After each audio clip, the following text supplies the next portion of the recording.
Saudara, jumlah transaksi dan investor pasar modal terus bertumbuh. Dengan pertumbuhan ini muncul tantangan soal pengelolaan data investor. KSEI pun meluncurkan course untuk sentralisasi data investor. Apa yang jadi keunggulan layanan ini? Pagi ini kami akan berbincang dengan Direktur Utama Kustodian Sentral Efek Samsul Hidayat. Pak Samsul, selamat pagi. Selamat pagi, Mbak Pascal. Oke, Pak, ini kan KSEI punya layanan administrasi prinsip mengenali nasabah atau singkatannya LAPMN. Sebenarnya implementasi dari layanan ini tuh seperti apa, Pak? Ini adalah salah satu upaya yang dilakukan oleh kita di KSEI untuk mempermudah proses pengadministrasian, terutama dalam mekanisme pembukaan rekening oleh investor, sehingga nantinya ketika investor membuka rekening, terutama yang di secondary, artinya yang kedua, data dan informasi terkait investor tersebut sudah kita sentralisasikan, sehingga si investor tidak perlu lagi untuk mensubmit dokumen-dokumen terkait dengan jati dirinya, dan rekening langsung bisa dibuka di penyedia jasa keuangan. Ini berarti sebenarnya kemudahannya selain tadi mungkin kalau buat investor yang mau daftar lagi nggak perlu isi-isi data lagi, Pak. Ada nggak, Pak, manfaat lain dari course KSEI ini, Pak? Ini akan mempermudah, artinya dari sisi sekuritasnya juga tentunya akan lebih mempermudah dan mempercepat proses ini. Dan secara administrasi tentunya tidak terjadi apa yang kita sebut dengan identitas ganda, ya.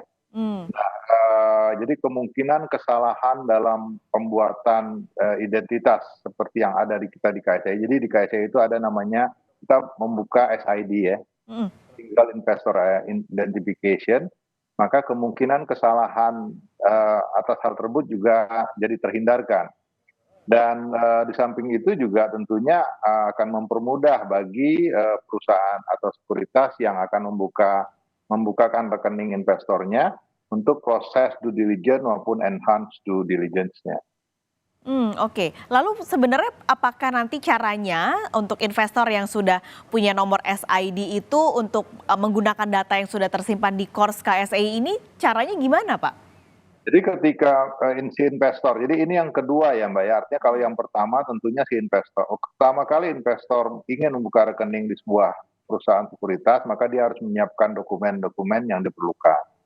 Nah, ketika dia ingin membuka rekening lagi di tempat lain, maka proses penyerahan atau submission dokumen itu sudah nggak diperlukan. Si investor hanya perlu menyebutkan nomor SID-nya, kemudian memberikan pernyataan kepada sekuritas tersebut bahwa dia memperbolehkan sekuritas tersebut mempergunakan data yang ada di KSEI. Sehingga dengan memberikan mandat tersebut, maka sekuritas yang kedua bisa menggunakan dokumen-dokumen investor tersebut untuk kepentingan pembukaan rekening. Oke, berarti artinya untuk sekuritas pun memudahkan karena data yang diambil sudah terverifikasi ya, Pak, jadi nggak mungkin ada kesalahan. Sudah tersedia, dan juga termasuk ketika misalnya ingin melakukan pembaruan data, sehingga tidak perlu lagi diperbarui di semua sekuritas, cukup sekali perbarui semua datanya sudah terperbaharui atau terkinikan. Jadi sudah diupdate. Tapi kalau soal keamanan nih, Pak, keamanan data kita sebagai investor dengan adanya course KSEI ini ada perubahankah? Sebenarnya secara umum saat ini kan kita juga mempunyai data investor ya, dan itu juga kita jaga dengan baik, dengan security yang baik.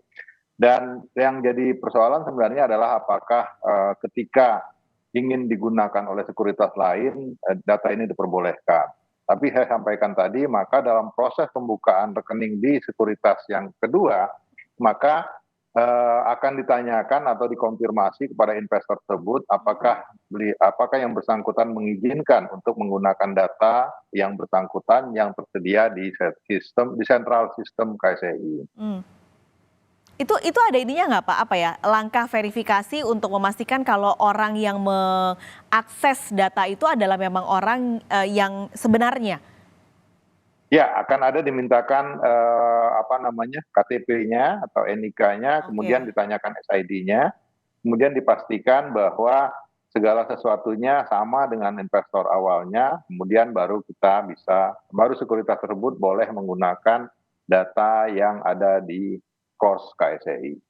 Oke, ini, menarik untuk, terutama soal keamanan data tadi. Tapi, untuk pengembangan KORS KSEI ini, Pak, selain tadi kemudahan untuk investor, untuk sekuritas, adakah, harapan lain dari KSEI untuk pengembangan KORS ini?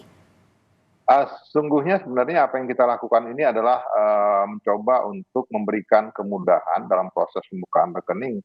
Dan harapannya tentunya akan semakin banyak investor yang melakukan transaksi di pasar modal Indonesia. Mmm, Dan tujuan akhirnya memang untuk lebih meningkatkan likuiditas pasar kita ya. Semakin banyak investor yang beraktivitas di pasar modal kita, semakin liquid market kita, dan semakin baik harga yang terbentuk di pasar modal Indonesia. mmm. Dan KSEI sebagai penyedia infrastruktur jasa keuangan dalam hal ini juga berusaha untuk semakin mempermudah segala macam terkait dengan proses administrasi. Dan harapan juga ini tidak mengurangi proses KYC. Jadi kami selalu juga mencermati bahwa segala hal yang tersistematisasi ini tidak mengurangi proses KYC terhadap investor di pasar modal Indonesia. Oke, apalagi sebenarnya kan jumlah investor, jumlah transaksi pasar modal ini kan terus bertambah ya Pak setiap tahunnya. Sudah ada Ya, KORS yang dibuat, adakah tahun ini Pak rencana-rencana lain yang akan direalisasikan untuk mendukung pertumbuhan pasar modal ini? Sudah dalam pipeline kita juga untuk terkait masalah sub rekening. Artinya nantinya sub rekening investor yang ada di KSEI tidak hanya bisa menampung efek atau aset-aset dari investor, tapi juga sudah bisa menampung atau menitipkan dananya di dalam sub rekening tersebut. Sehingga nantinya proses transaksi akan menjadi lebih mudah bagi Mmm, investor, terutama investor aktif ya, Mbak. Artinya investor aktif cukup menitipkan uangnya di rekeningnya yang ada di KSEI, kemudian sistem ya ini salah satu yang mungkin akan kita gunakan juga di tahun 2024. kita nantikan bersama Pak inovasi-inovasi terutama untuk bisa memudahkan investor dan calon investor. Pak Samsul Ya, Hidayat terima kasih sudah berbagi pagi ini sama-sama di Mbak Pascal. Kompas Bisnis. Sehat selalu Terima kasih. Pak.